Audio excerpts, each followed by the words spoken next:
C'est l'heure du mardi politique sur France 24 et RFI avec Véronique Rigolet. Bonsoir Véronique. Bonsoir Roselyne.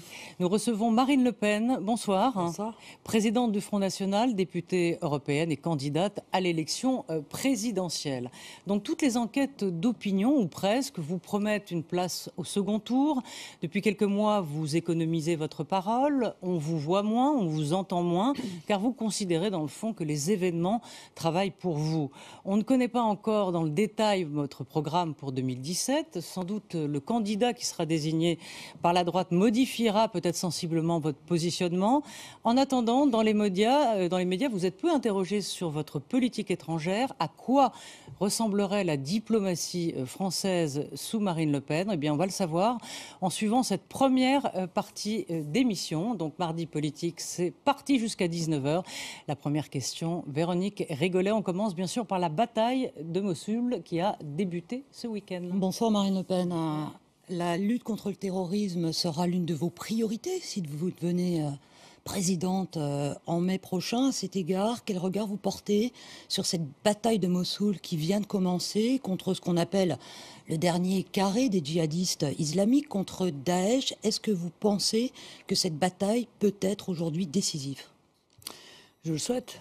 Je le souhaite parce que chaque recul des fondamentalistes islamistes est une victoire pour notre sécurité. Car encore une fois, moi je suis très respectueuse de l'indépendance de chacune des nations, de chacun des peuples du monde. Mais je pense d'abord à la sécurité de la France et des Français. Or je sais très bien que la montée en puissance du fondamentalisme islamiste est aussi la conséquence des erreurs, des errements du passé et est née en partie en Irak.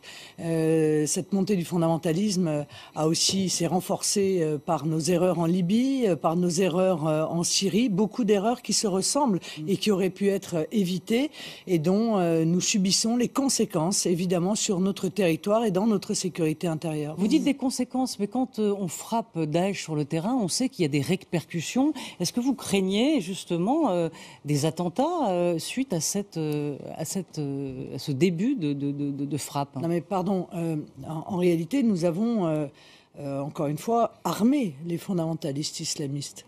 Quand vous dites nous? La France a armé des fondamentalistes islamistes. Vous parlez d'Al-Nosra Elle a en Syrie? contribué en Libye à les mettre au pouvoir. Car nous savions pertinemment, et j'étais le seul à le dire, il faut quand même l'avouer, que certes Kadhafi n'était la tasse de thé de personne, certes son régime était éminemment critiquable, mais nous savions que l'alternative à Kadhafi, c'était la prise de pouvoir des fondamentalistes islamistes. Et il en est de même en Syrie. On sait très bien qu'aujourd'hui, l'alternative à Bachar el-Assad, aujourd'hui, peut-être pas demain, mais aujourd'hui, l'alternative à Bachar el-Assad, ce sont les fondamentalistes islamistes. Marine Le Pen. Et donc, à un moment donné, si vous voulez, hélas, il n'y a pas les gentils d'un côté et les méchants de l'autre. Il n'y a que dans les médias français qu'on veut faire ça. C'est un bon début en diplomatie. Mais par exemple, sur le cas précis de Kadhafi, vous auriez laissé les colonnes de chars de Kadhafi aller massacrer Benghazi. Vous ne seriez pas intervenu comme l'ont fait à l'époque la France. Je ne suis pas gendarme du monde et je ne suis pas présidente du monde. Moi, ce que je souhaite, c'est être présidente de la France. Ce qui m'importe prioritairement et peut-être même exclusivement, c'est la sécurité de la France et des Français. C'est ça la mission du président de la République. Alors, on suit les États-Unis qui, depuis un certain nombre d'années, sont dans une forme de dérive qui consiste à se prendre pour les gendarmes du monde et à souhaiter exporter un modèle. On ne peut pas faire ce procès à Obama, justement, aujourd'hui, qui a glissé le tapis sous les pieds de François Hollande, qui, lui, voulait intervenir Dernièrement, en Syrie. Dernièrement, oui. Mais quand même, de manière assez régulière, les États-Unis, dans les dernières années, ont été très belliqueux et avec des résultats. Vous parlez de l'air bouche, alors. Oui, mais avec les résultats que l'on peut connaître aujourd'hui, en Libye aussi, pardon, quand même, en Libye aussi, avec les résultats que l'on connaît aujourd'hui, c'est-à-dire des résultats qui non seulement ont apporté le chaos dans les pays en question, mais qui de surcroît, en répercussion, apportent aussi le chaos dans nos propres pays. Alors, on va parler de la Syrie puisque vous l'avez évoqué. Donc, l'armée russe vient d'annoncer aujourd'hui l'arrêt momentané des raids aériens syriens et russes sur la ville martyre d'Alep pour une pause humanitaire et permettre aux civils de quitter la ville. Donc Vladimir Poutine et Bachar el-Assad sont alliés dans cette affaire et ils bombardent les civils, les hôpitaux. Écoutez ce que disait la semaine dernière le ministre des Affaires étrangères, Jean-Marc Ayrault. Il y a effectivement ces bombardements que le secrétaire général des Nations Unies, je l'ai dit aussi à Moscou, sont des crimes de guerre. Et donc l'enquête va montrer les responsabilités. Qui a bombardé? À l'évidence, bien sûr, il y a les Syriens, mais il y a surtout les Russes. Alors voilà, les Russes, pouvez-vous vous abstraire, Marine Le Pen, de toute condamnation envers les Russes et Vladimir Poutine que, n'ayons pas peur de mots, vous admirez. Vous l'avez dit d'ailleurs dans un quotidien russe en 2011. Mais ne mélangez pas tout, s'il vous plaît. Essayons de rester sérieux avec des sujets qui sont quand même des sujets sérieux. Le gouvernement n'est pas sérieux. Vous soutenez. Le président de la République n'est pas sérieux.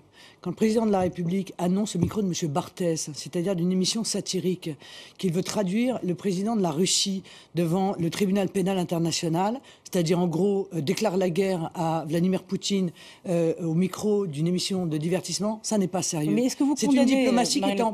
Excusez-moi, mais si, je vais vous répondre, j'ai aucun problème là-dessus. Ouais. Je voudrais d'abord vous dire que nous sommes dans une diplomatie qui est totalement erratique et qui est même en rupture avec toute l'histoire de la diplomatie française. L'histoire de la diplomatie française, c'est précisément d'arriver à mettre des gens autour d'une table pour régler une situation. Ça doit être d'autant plus facile avec la Russie et avec, en l'occurrence, Bachar el-Assad, que nous avons quand même un ennemi commun, oui ou non?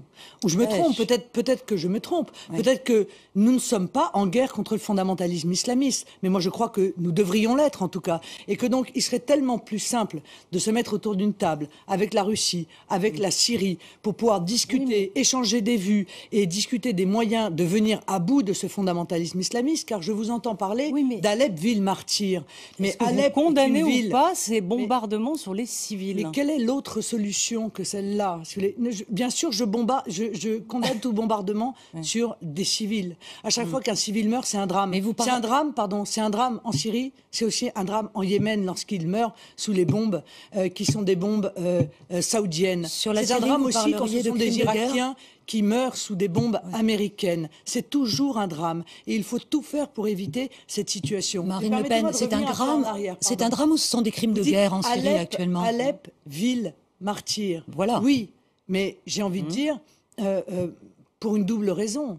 C'est qu'Alep a commencé à être martyr lorsqu'elle est tombée entre les mains des fondamentalistes islamistes, qui ont fêté leur entrée dans Alep en jetant des homosexuels des tours, n'est-ce pas? Non mais il faut quand même le rappeler. C'est-à-dire que voilà une population qui est en partie en accord avec les fondamentalistes islamistes, il faut le dire quand même, parce que beaucoup d'habitants d'Alep ont quitté Alep-Est déjà depuis pour se mettre à l'abri de ces fondamentalistes islamistes, et une partie de cette population, et c'est dramatique, sont utilisés comme des boucliers humains par les fondamentalistes islamistes. C'est un drame. Mais qu'est-ce que nous proposons, si vous voulez, comme autre solution? Parce que c'est pas le tout de venir jouer les inspecteurs des travaux finis en disant mais avant les méchants, ce sont ceux-là, et les gentils, ce sont ceux-là. Mais quels moyens avons-nous aujourd'hui pour éradiquer ce fondamentalisme islamiste qui, s'il n'est pas éradiqué, ira martyriser d'autres villes de Syrie, d'autres populations. Avant de parler des solutions, pour être bien sûr de ce que vous pensez de cette situation-là, est-ce que vous considérez que les bombardements russo-syriens sur des civils à Alep constituent possiblement des crimes de guerre ou pas? Après, on parlera des solutions que vous avez à proposer. Moi, je ne suis pas spécialiste et juge au tribunal pénal international. Je ne me prononcerai pas sur ces considérations juridiques. À mon avis, vous n'y connaissez pas plus que moi, d'ailleurs, dans ce domaine. Bon. Donc, moi, on parle de choses en réalité... Non, mais on parle de choses. C'est pas moi qui aspire à être président, par ailleurs. Non, mais vous voyez, on parle de choses, on utilise des mots. Mais moi, vous êtes en train de dire que c'est que Vladimir Poutine est le seul à lutter contre le terrorisme aujourd'hui. En quoi il est nécessaire que la France a perdu sa voix en Syrie, qu'elle n'est pas là où elle aurait dû être dès le départ, qu'on n'aurait jamais dû peut-être laisser pourrir la situation et en réalité laisser la Russie prendre l'initiative et aujourd'hui venir critiquer la Syrie qui a pris l'initiative. Nous aurions dû être autour de la table, susciter, parce que c'est ça la diplomatie, l'échange. Ça n'a pas été fait. Qu'est-ce qu'on fait maintenant? Non, ça n'a pas été fait. Qu'est-ce que vous feriez? Mais il n'est jamais trop tard pour essayer de trouver des solutions pacifiques. Nous sommes d'accord. Vous feriez quoi? Pour trouver des solutions pacifiques, il ne faut pas commencer par dire qu'on va envoyer le président de la Russie devant le tribunal pénal international et qu'on veut la chute de Bachar el-Assad. C'est pas comme ça qu'on obtient une discussion entre nations pour tenter, encore une fois, d'atteindre ses buts en préservant au maximum de ce qu'il est possible de faire ces populations civiles. Marine Le Pen, vous dites, dans le fond, entre la peste et le choléra, on ne choisit pas. Hein. Est-ce que vous considérez Non, ce n'est pas vraiment ce que je dis. Non, je mais dis vous dites qu'en la priorité, Libye, c'est Daesh. non, mais je dis qu'en Libye et en Syrie, il faut choisir le moins pire pour nos intérêts nationaux. Et le moins pire était incontestablement Kadhafi plutôt que les fondamentalistes islamistes et Bachar al-Assad plutôt que les fondamentalistes islamistes. Je le dis très clairement. Oui, j'ai été la première à le dire. J'ai pas manqué de courage pour cela. Je crois qu'aujourd'hui, beaucoup sont en train de partager, pour finir, mes options. J'entends un certain nombre de responsables de l'UMP qui finissent par être d'accord avec nos François positions. Fillon, en l'occurrence. Oui. Entre autres, oui, mais je crois Nicolas Sarkozy aussi. Mais en quoi, Marine Le Pen, oui, en quoi Vladimir Poutine, pour vous, lutte contre le terrorisme? En quoi est-il nécessaire contre le terrorisme aujourd'hui? Pourquoi Vladimir Poutine? Parce que la Russie est une grande nation. La Russie est une grande nation et par conséquent, toutes les grandes nations puissantes doivent s'allier pour lutter contre le fondamentalisme islamiste. Est-ce que l'objectif est, oui ou non, d'éradiquer le fondamentalisme islamiste? Moi, je le crois. Je crois que si on négocie avec eux, eh bien, nous n'obtiendrons évidemment strictement rien et nous livrerons des populations civiles, les autres, mais aussi les nôtres, à la violence, au chaos, et je ne veux pas cela pour mon pays, je ne veux pas cela bien entendu non plus pour les autres pays. Est-ce que vous rencontrerez Vladimir Poutine au cours de la campagne électorale française? Vous aviez dit que vous souhaiteriez le rencontrer. Je ne sais pas, ça n'est pas pour l'instant prévu, mais oui, si j'étais invité à rencontrer Vladimir Poutine, j'irais, et si j'étais invité à rencontrer M. Obama, j'irais aussi, comme j'irais rencontrer, encore une fois, tous ceux qui, à mon avis, peuvent contribuer dans ce monde multipolaire à établir un équilibre entre les nations dans le monde. Peut-être, on va finir avec la Russie. Une dernière question. Vous dites qu'il faut que notre politique étrangère retrouve une indépendance. Mais le Front National boucle ses fins de mois grâce à une banque russe, car aucune banque française n'a voulu vous financer pour la campagne présidentielle. Est-ce que vous avez eu recours, une fois de plus, pour la campagne présidentielle, vous faire prêter de l'argent par cette même banque russe? Puisque je crois que votre trésorier a dit qu'il nous faut encore une dizaine de millions d'euros. Non, mais écoutez, pour moi, une banque, c'est une banque. Enfin, écoutez, pour ceux qui considèrent que la nationalité n'a pas beaucoup d'importance, à chaque fois, on me ressort la nationalité. Une banque, c'est une banque. C'est un établissement financier qui prête de l'argent. Je veux dire, est-ce que vous devez quelque chose ? Une puissance étrangère, on n'est pas, du coup, c'est pas une puissance étrangère, c'est une banque. Oui, mais vous pensez bien qu'on est en Russie, on n'est pas dans une démocratie. C'est-à-dire qu'est-ce que vous sous-entendez que le pouvoir financier n'est pas décentralisé, Marine Le Pen. Avez-vous déjà fait un prêt à une banque? Oui. Bon, est-ce que le banquier est venu chez vous pour choisir la couleur de vos rideaux? Non, mais c'était pas en Russie. Est-ce qu'il décide il veut savoir combien il gagne, quel âge j'ai. D'accord, pour pouvoir être remboursé, car c'est la seule obligation que vous avez quand vous empruntez à une banque, c'est payer les intérêts et rembourser le capital. Il vient pas pour vous dire dans quelle école vous devez mettre vos enfants. Il décide pas sous quel contrat de mariage vous devez vous marier. Voilà, moi, personne ne décide pour moi. J'ai emprunté de l'argent, je rembourserai cet argent. Si demain une banque américaine me prête de l'argent, j'emprunterai à la banque américaine ou à la banque portugaise ou à la banque guatémaltaise. Vous ne sentirez pas lié? Mais je ne me sens lié par rien. Voilà, je suis absolument totalement libre. Et encore une fois, je le resterai quoi qu'il arrive. On parlait du président Obama il y a un instant. Il y a une présidentielle américaine là après-demain, en novembre. Si vous deveniez présidente en mai prochain, avec qui vous auriez le meilleur contact? En gros, quel est votre souhait de victoire pour cette présidentielle américaine? Est-ce que c'est Donald Trump, à qui on a cru comprendre que vous trouviez, somme toute, quelques points communs avec vous, ou Hillary Clinton, qui visiblement n'est pas votre tasse de thé, vous trouvez même dangereuse? C'est étonnant de voir les relations internationales comme ça, sous l'angle d'affection personnelle. Non, moi je ne connais ni l'un ni l'autre. Je ne parlais pas d'affection, vous trouvez? Je m'entendrai pas mieux avec l'un ou avec l'autre. Si je suis présidente de la République, je parlerai à tout le monde. Je parlerai à celui que les Américains auront choisi. On peut avoir des affinités. Ou à celle que les Américains auront choisi. J'ai pas d'affinité, je ne connais ni l'un ni l'autre. Vous dites Hillary Clinton, mais elle est dangereuse, elle est guerrière. Madame, déjà, la seule chose vous n'avez pas auquel je d'affinité pense... avec elle. J'envisage d'être présidente de la République française. La seule chose qui m'intéresse, c'est l'intérêt de la France et des Français.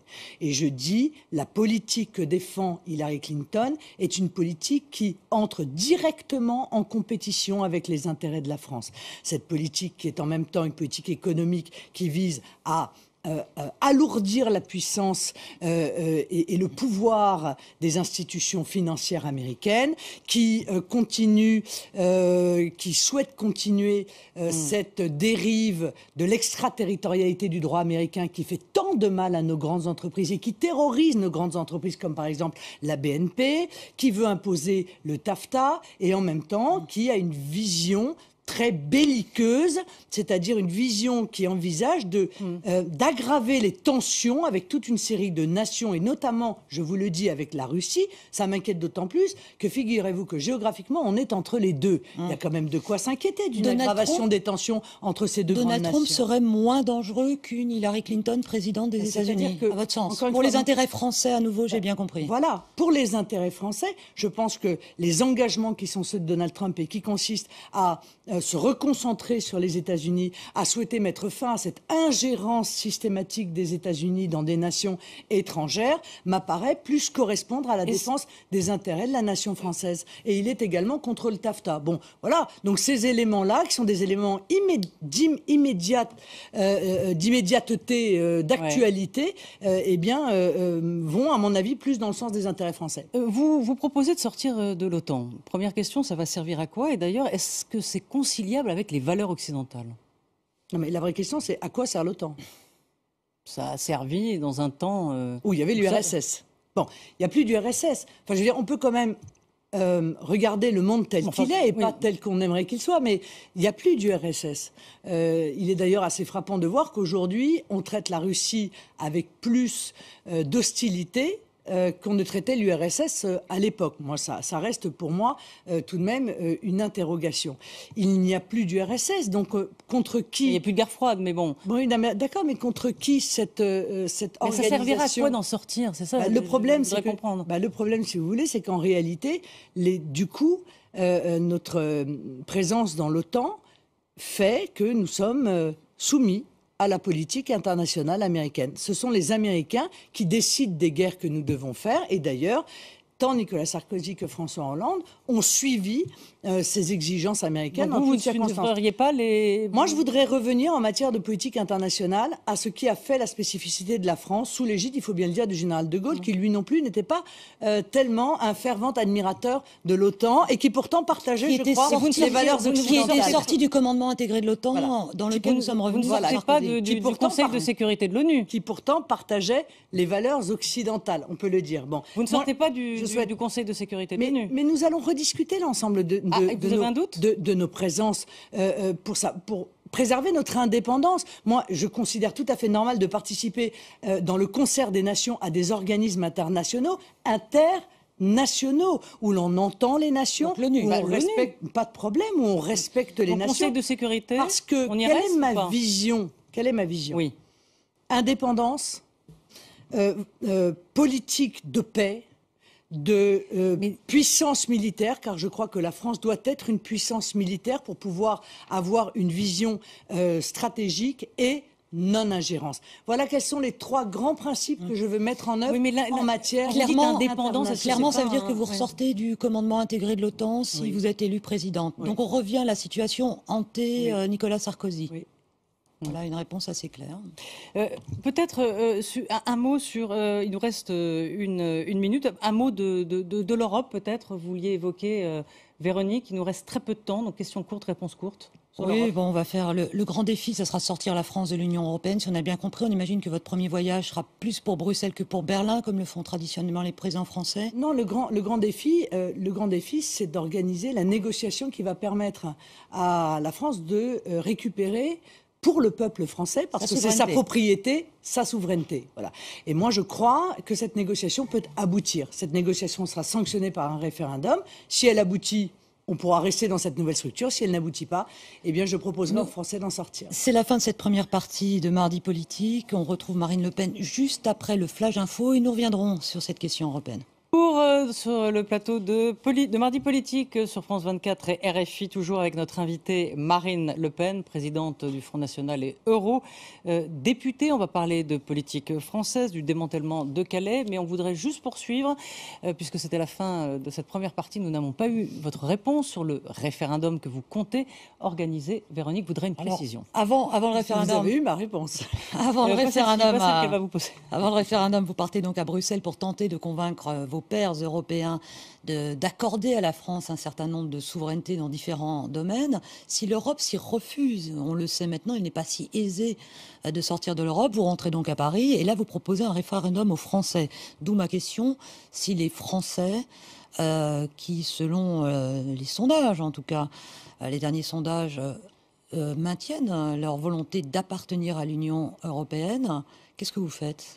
Oui, moi j'ai confiance dans la cohérence des Français. Je pense que le peuple français est un peuple éminemment politique. Par conséquent, s'il choisit de porter à la tête de l'État Marine Le Pen, c'est qu'il souhaitera voir mettre en œuvre le projet politique de Marine Le Pen. Or, incontestablement, ce projet politique ne peut pas être mis en œuvre dans la prison que constitue ce système politique de l'Union européenne. Je vous signale qu'une partie de ce qui est proposé par d'autres candidats à la présidentielle ne peut pas non plus être mis en œuvre compte tenu des règles de l'Union européenne, mais ça, ils évitent bien de le dire. Moi, je le dis parce que je suis la candidate de la vérité, de la franchise, de la loyauté. Donc, je suis absolument convaincue que si je n'obtiens pas gain de cause dans cette négociation, et je suis optimiste pour obtenir gain de cause, car je crois que d'ici là, la France ne sera pas le seul pays à réclamer. Mais Cameron avait essayé, il avait essayé de négocier, il n'a pas réussi, il est revenu. Non, il a essayé de faire semblant de négocier parce que il pensait que ça permettrait d'éteindre son opposition ou sa concurrence du UKIP. Et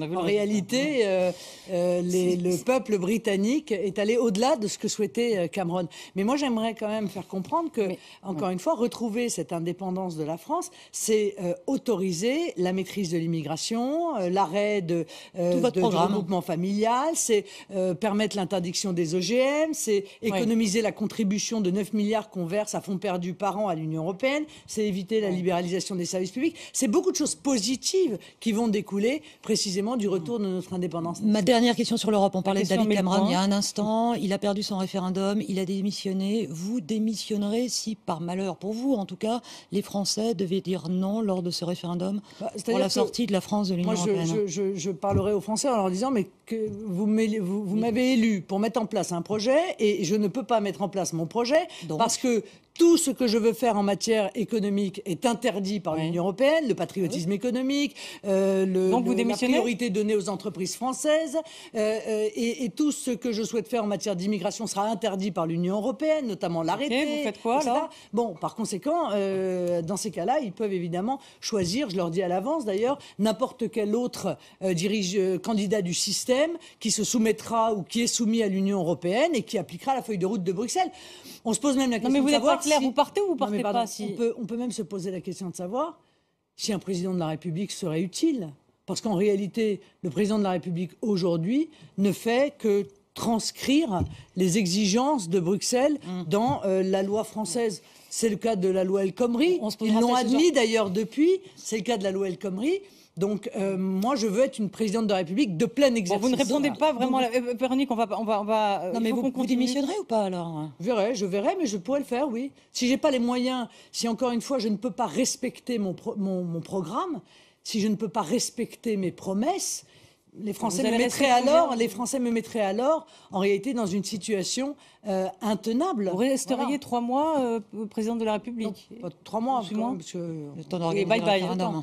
Mais je crois que, encore une fois, moi je prends les Français pour des adultes. Arrêtez de prendre les Français pour des enfants, des enfants capricieux, qui changeraient d'avis un mois à l'autre. Moi je ne les crois pas. Je les crois intelligents, je les crois rationnels, je les crois cohérents, je les crois politiques. Et la preuve m'en a été donnée par le référendum de 2005, où on leur a dit, vous incopiez pas de cette constitution européenne, elle est trop compliquée pour vous. Et ils se sont saisis de cette constitution européenne. Ils ont parfaitement compris quels en étaient les enjeux et ils l'ont rejeté. Évidemment, on l'aura quand même imposé par une manœuvre profondément antidémocratique. Le démantèlement de la jungle de Calais a été validé aujourd'hui par la justice. Alors, on les met où, tous ces réfugiés ? Eh bien, on les renvoie chez eux. Y compris les demandeurs d'asile. Mais je crois que ce sont pour une grande partie d'entre eux, des gens qui déposent un dossier d'asile parce qu'ils savent que le simple dépôt d'un dossier, sans répondre même aux critères de fond, leur permet de rester pendant 7 mois ou 8 mois, pris en charge par la communauté nationale qui n'en peut plus, car ceci représente un coût qui est de plus en plus faramineux. Je crois qu'on atteint presque les 2 milliards en termes de gestion des logements d'urgence, etc. Ça n'est plus tenable. Bon, la réalité, c'est que l'immense majorité d'entre eux ne remplissent pas les critères pour obtenir le droit d'asile. Je rappelle à ceux qui nous écoutent que le droit d'asile, on peut l'obtenir lorsque l'on est persécuté par le gouvernement. Les Érythréens, par exemple, vous ne pouvez pas les renvoyer chez eux. Par le gouvernement de son pays. Il faut démontrer qu'à titre personnel, on est l'objet d'une persécution politique de la part de son gouvernement. On voit bien qu'il s'agit là, et je ne leur jette pas la pierre, mais d'immigrants économiques, de gens qui cherchent ailleurs une situation plus positive pour eux que dans leur propre pays. Sauf que ça ne correspond pas, encore une fois, aux critères du droit d'asile, et par conséquent, ils sont en situation clandestine, et je pense que la seule solution est de les renvoyer chez eux. Alors, est-ce qu'il n'y a pas une nécessaire dimension humanitaire pour traiter du dossier des migrants? C'est ce que demande par ailleurs le défenseur des droits de l'homme, Jacques Toubon. On l'écoute. Est-ce que dans un pays comme la France, aujourd'hui, on est capable de faire coïncider la réalité des droits avec les droits qui sont proclamés? Nous sommes le pays de la Déclaration des droits de l'homme. Il faudrait de temps en temps s'en souvenir. Voilà pour Jacques Toubon qui demande cette nécessaire dimension humanitaire pour les migrants. Marine Le Pen, on parlait il y a un instant des migrants de Calais.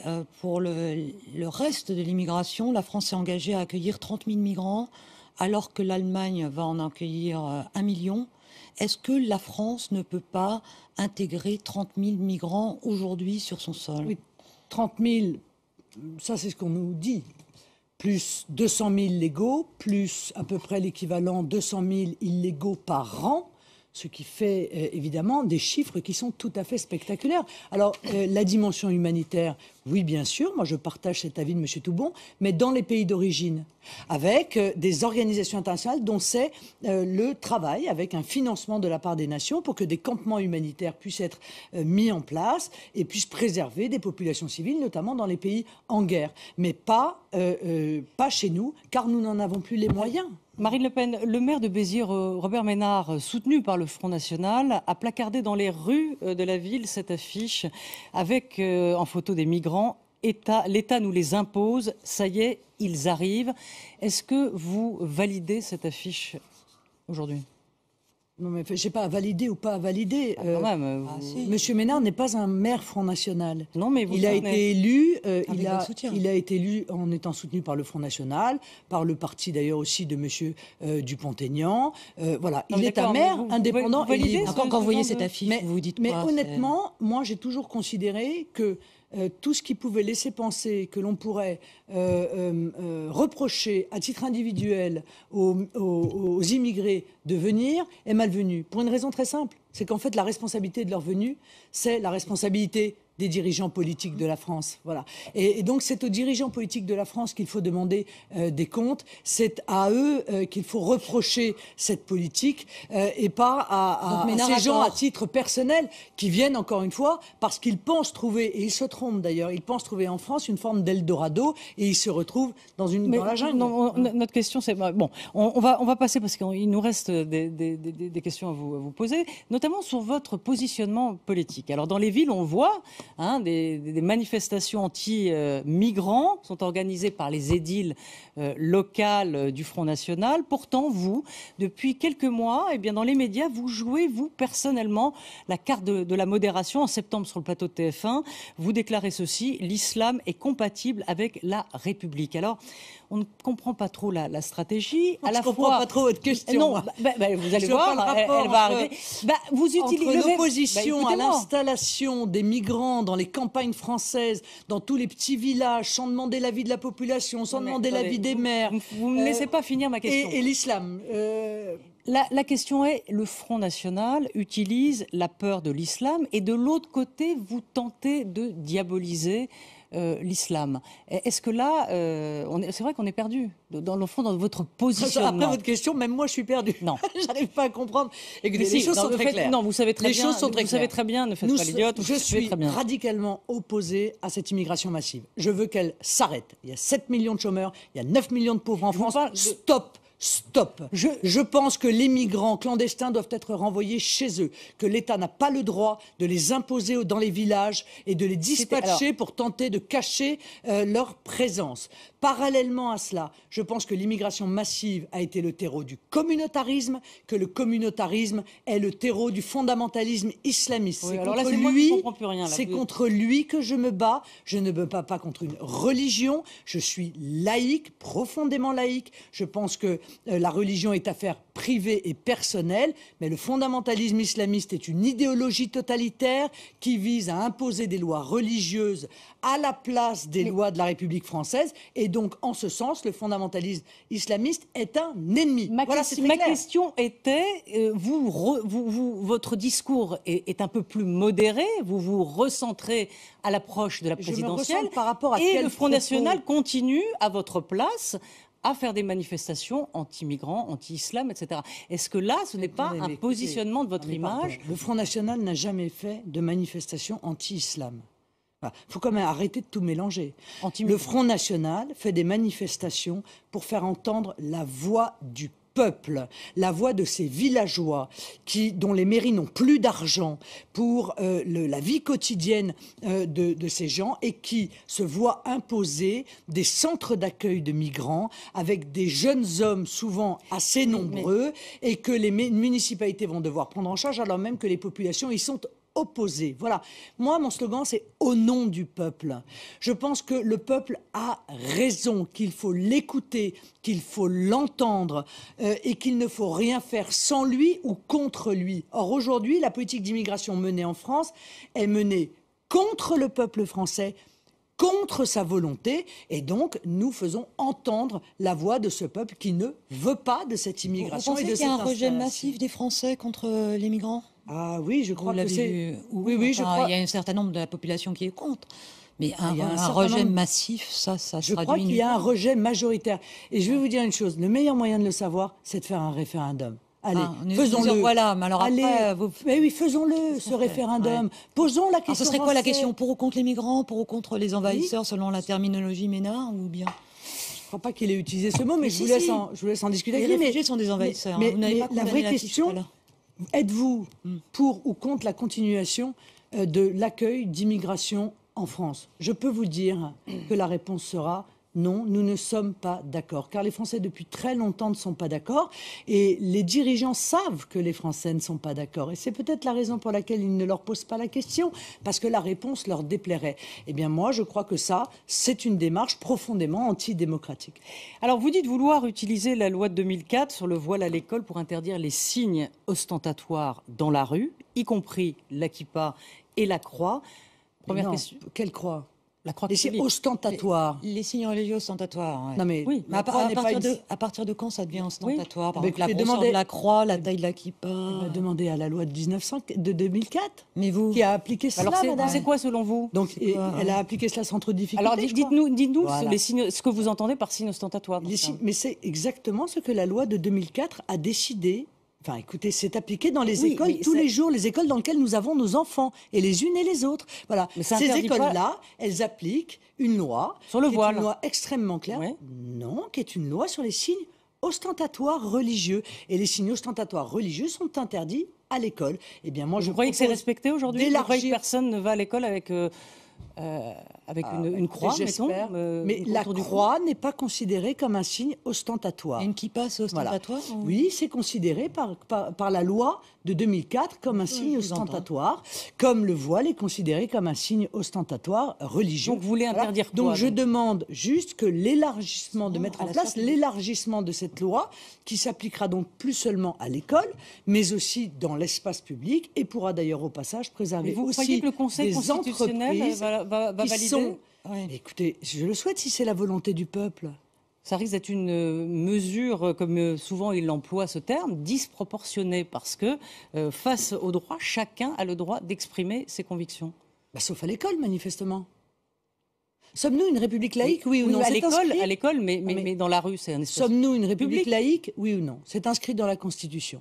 Je dis qu'aujourd'hui, il y a des avancées manifestes du fondamentalisme islamiste qui se servent d'un certain nombre de jeunes femmes, en faisant d'ailleurs en grande partie pression sur elles, pour les obliger à porter le voile, qui est un signe d'enfermement religieux, qui est un signe d'appartenance à une communauté, qui est un signe de séparation de la communauté nationale. C'est une évidence. Bon, donc faut-il répondre à cela ou laisser jouer le pourrissement, peut-être, comme on fait d'ailleurs, comme fait le gouvernement dans tous les domaines, que ce soit pour les taxis, que ce soit pour les impôts, que ce soit pour les problèmes liés au fondamentalisme islamiste, on joue le pourrissement. Ben moi, je veux pas jouer le pourrissement. Je veux porter une loi qui est claire. Ma vision, elle est simple, elle est laïque, elle correspond à la Constitution française, et je souhaite effectivement l'élargissement de cette loi. Est-ce que vous avez lu le texte des évêques de France? Oui. Ils disent qu'interdire les signes religieux, c'est encourager les courants fondamentalistes, les courants les plus durs ressentis comme une négation d'une foi personnelle. Est-ce que vous faites fi de cette espèce de contrat social que les évêques de France envoient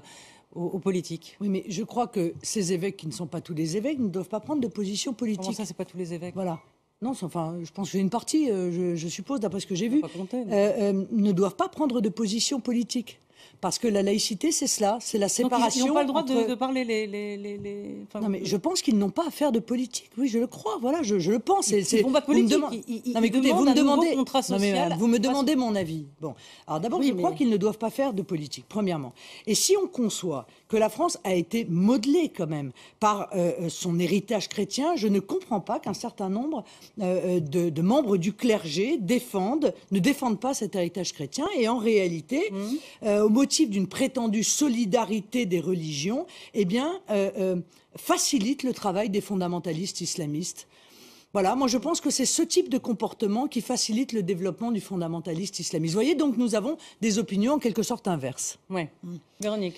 On en revient peut-être à la campagne, la campagne présidentielle à Vincent Grand. Mais Je vois que ça vous redonne le soin de parler de la campagne. Mais non, mais ce sont des sujets qui évidemment vont être au centre aussi de la campagne présidentielle. Les sondages vous donnent depuis des mois déjà qualifiés pour le second tour. Ce ne sont que des sondages. Si vous aviez un vœu à émettre, contre qui aimeriez-vous vous battre en duel à la présidentielle? On a souvent dit que Sarko serait plus à votre main qu'un Juppé qui vous battrait, disent les sondages, à nouveau. Nous sommes dans les sondages.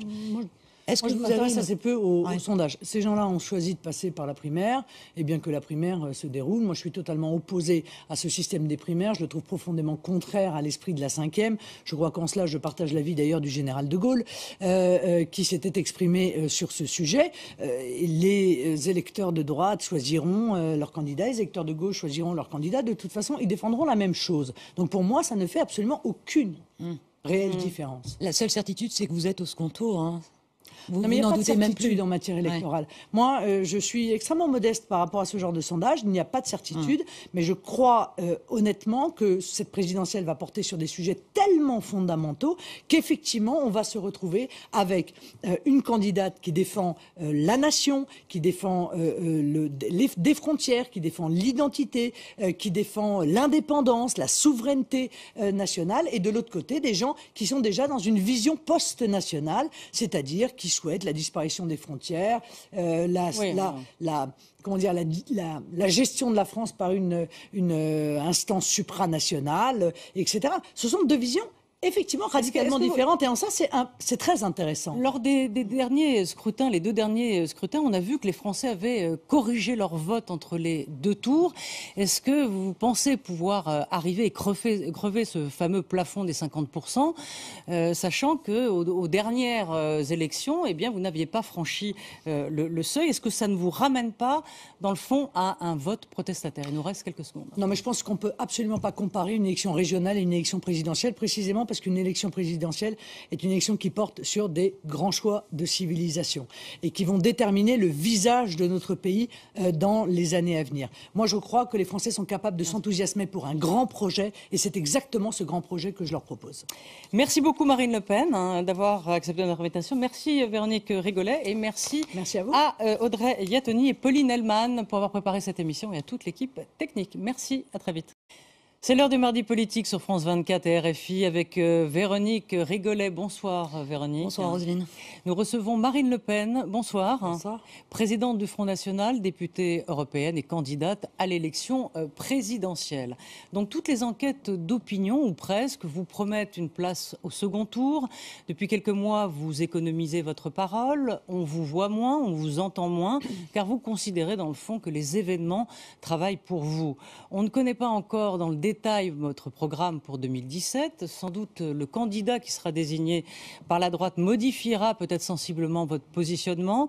En attendant, dans les médias, vous êtes peu interrogé sur votre politique étrangère. À quoi ressemblerait la diplomatie française sous Marine Le Pen? Eh bien, on va le savoir en suivant cette première partie d'émission. Donc, mardi politique, c'est parti jusqu'à 19h. La première question, Véronique Rigolet. On commence bien sûr par la bataille de Mossoul qui a débuté ce week-end. Bonsoir Marine Le Pen. La lutte contre le terrorisme sera l'une de vos priorités si vous devenez présidente en mai prochain. À cet égard, quel regard vous portez sur cette bataille de Mossoul qui vient de commencer contre ce qu'on appelle le dernier carré des djihadistes islamiques, contre Daesh? Est-ce que vous pensez que cette bataille peut être aujourd'hui décisive? Je le souhaite. Je le souhaite parce que chaque recul des fondamentalistes islamistes est une victoire pour notre sécurité. Car encore une fois, moi je suis très respectueuse de l'indépendance de chacune des nations, de chacun des peuples du monde. Mais je pense d'abord à la sécurité de la France et des Français. Or je sais très bien que la montée en puissance du fondamentalisme islamiste est aussi la conséquence des erreurs, des errements du passé et est née en partie en Irak. Cette montée du fondamentalisme s'est renforcée par nos erreurs en Libye, par nos erreurs en Syrie, beaucoup d'erreurs qui se ressemblent et qui auraient pu être évitées et dont nous subissons les conséquences, évidemment, sur notre territoire et dans notre sécurité intérieure. Vous dites des conséquences, mais quand on frappe Daesh sur le terrain, on sait qu'il y a des répercussions. Est-ce que vous craignez justement des attentats suite à ce début de frappe? Non mais pardon, en réalité, nous avons, encore une fois, armé les fondamentalistes islamistes. Quand vous dites nous? La France a armé des fondamentalistes islamistes. Vous parlez d'Al-Nosra Elle a en Syrie? contribué en Libye à les mettre au pouvoir. Car nous savions pertinemment, et j'étais le seul à le dire, il faut quand même l'avouer, que certes Kadhafi n'était la tasse de thé de personne, certes son régime était éminemment critiquable, mais nous savions que l'alternative à Kadhafi, c'était la prise de pouvoir des fondamentalistes islamistes. Et il en est de même en Syrie. On sait très bien qu'aujourd'hui, l'alternative à Bachar el-Assad, aujourd'hui, peut-être pas demain, mais aujourd'hui, l'alternative à Bachar el-Assad, ce sont les fondamentalistes islamistes. Marine Le Pen. Et donc, à un moment donné, si vous voulez, hélas, il n'y a pas les gentils d'un côté et les méchants de l'autre. Il n'y a que dans les médias français qu'on veut faire ça. C'est un bon début en diplomatie. Mais par exemple, sur le cas précis de Kadhafi, vous auriez laissé les colonnes de chars de Kadhafi aller massacrer Benghazi. Vous ne seriez pas intervenu comme l'ont fait à l'époque la France. Je ne suis pas gendarme du monde et je ne suis pas présidente du monde. Moi, ce que je souhaite, c'est être présidente de la France. Ce qui m'importe prioritairement et peut-être même exclusivement, c'est la sécurité de la France et des Français. C'est ça la mission du président de la République.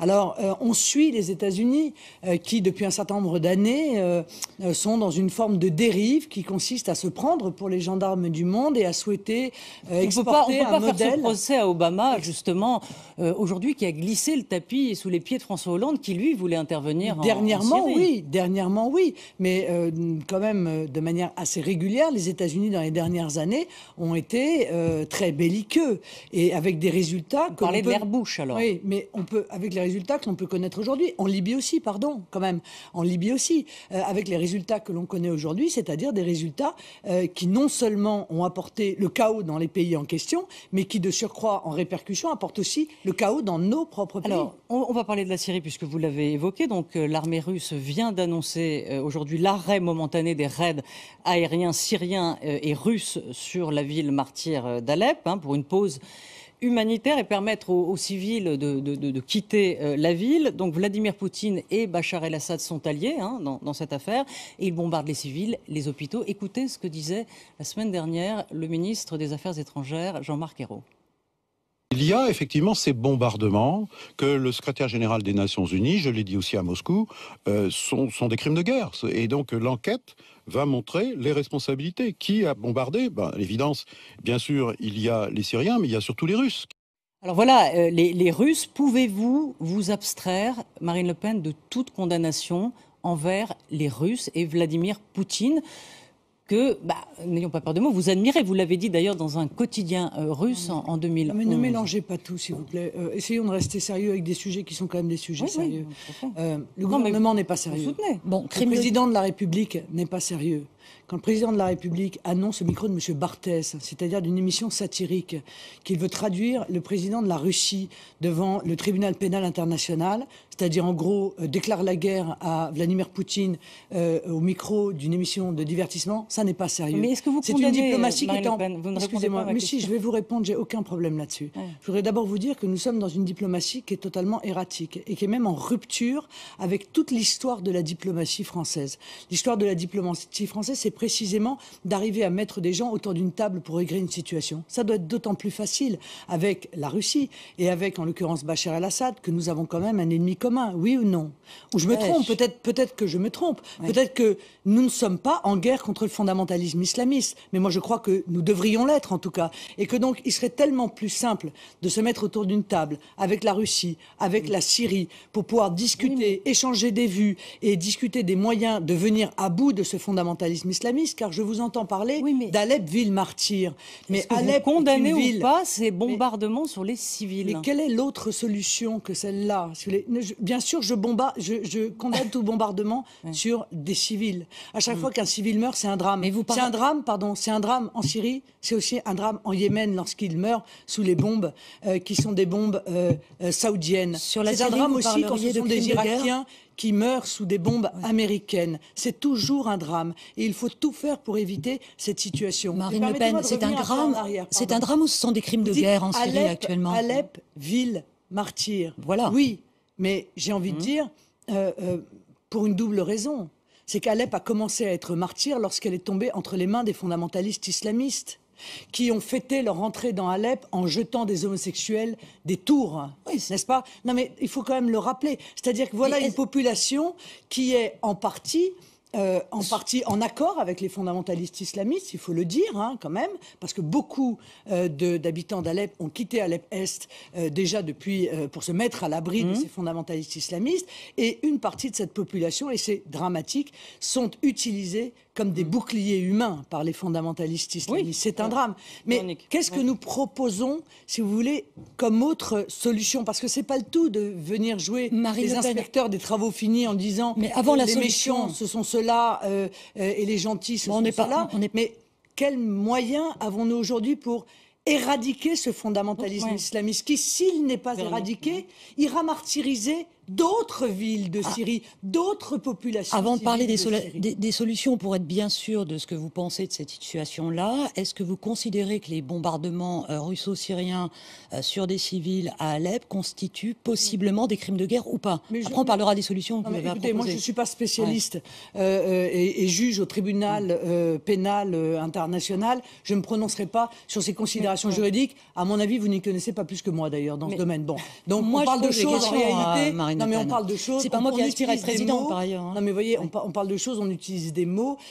Mais moi, vous êtes en train de dire que c'est que Vladimir Poutine est le seul à lutter contre le terrorisme aujourd'hui. En quoi il est nécessaire que la France a perdu sa voix en Syrie, qu'elle n'est pas là où elle aurait dû être dès le départ, qu'on n'aurait jamais dû peut-être laisser pourrir la situation et en réalité laisser la Russie prendre l'initiative et aujourd'hui venir critiquer la Syrie qui a pris l'initiative. Nous aurions dû être autour de la table, susciter, parce que c'est ça la diplomatie, l'échange. Ça n'a pas été fait. Qu'est-ce qu'on fait maintenant? Non, ça n'a pas été fait. Qu'est-ce que vous feriez? Mais il n'est jamais trop tard pour essayer de trouver des solutions pacifiques. Nous sommes d'accord. Vous feriez quoi? Pour trouver des solutions pacifiques, il ne faut pas commencer par dire qu'on va envoyer le président de la Russie devant le tribunal pénal international et qu'on veut la chute de Bachar el-Assad. C'est pas comme ça qu'on obtient une discussion discussion entre nations pour tenter, encore une fois, d'atteindre ces buts en préservant au maximum de ce qu'il est possible de faire ces populations civiles. Marine Le Pen, vous dites, dans le fond, entre la peste et le choléra, on ne choisit pas. Hein. Est-ce que vous considérez Non, ce n'est pas vraiment ce que je dis. Non, je mais dis vous dites la priorité, c'est Daesh. Non, mais je dis qu'en Libye et en Syrie, il faut choisir le moins pire pour nos intérêts nationaux. Et le moins pire était incontestablement Kadhafi plutôt que les fondamentalistes islamistes et Bachar al-Assad plutôt que les fondamentalistes islamistes.